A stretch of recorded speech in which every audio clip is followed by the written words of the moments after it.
Doop from the Crimson Catastrophe, and today we will be talking about Five Nights at Freddy's. Starting off, we have Five Nights at Freddy's 1.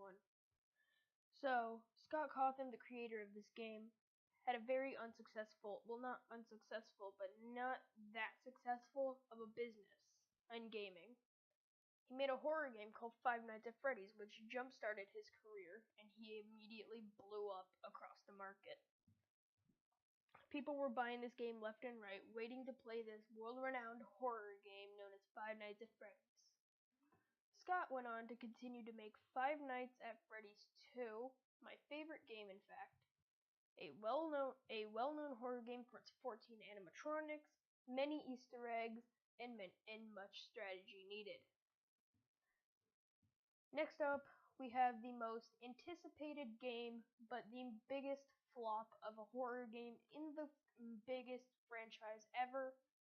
Well, not biggest franchise ever, but pretty big franchise of Five Nights at Freddy's. We have Five Nights at Freddy's 3. This game is straight up awful, okay? There's so much bad about it, okay?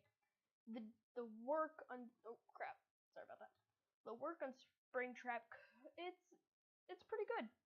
Phantoms, they look like an elephant took a dump on them. Not to mention the jump scares for Springtrap are awful. For these guys, it's okay. Here are the jump scares. 117.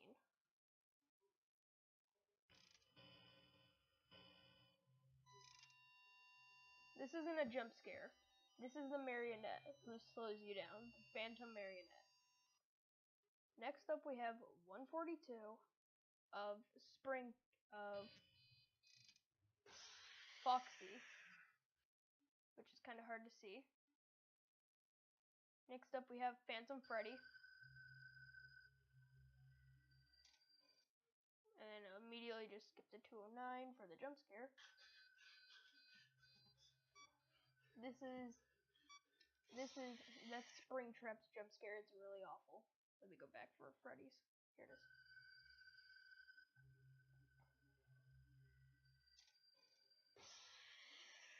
That's Freddy's. He doesn't have that good of one. Next up we have 309, which is Balloon Boy.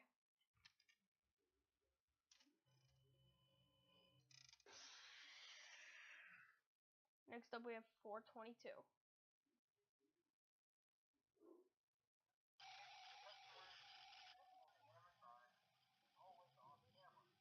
It's not a jump scare, more or less something to annoy you. Next up we have Five Nights at Freddy's 4, the scariest horror game of the whole Five Nights at Freddy's franchise. Where to begin with this? I don't know. The models on everything just look great, as you can see through all these pictures. The models on everything look great.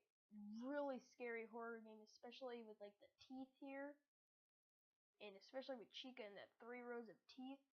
Great storyline. Next up we have the newest one, Five Nights at Freddy's Sister Location. I give this game a 7 out of 10 overall. Why is that? Well, I'll tell you. You can move around, which is nice. Jump scares, pretty good. There's not much to do in the game. Yeah. You check on animatronics. You give them like a controlled shock. Freddy Fazbear, or the Funtime Freddy right here. He's not that big, you know? I mean, you only see him not that much. Jump scares, 10 out of 10. Game overall, 7. Lastly, we are going to be excluding Five Nights at Freddy's World, because that's not technically a horror game, it's more of an RPG for kids game. But hope you guys have all enjoyed this. My name is Doop from Crimson Catastrophe. Like, subscribe, comment what you want to see any more, or what you want to see more. Hope you guys all enjoyed. Have a great day.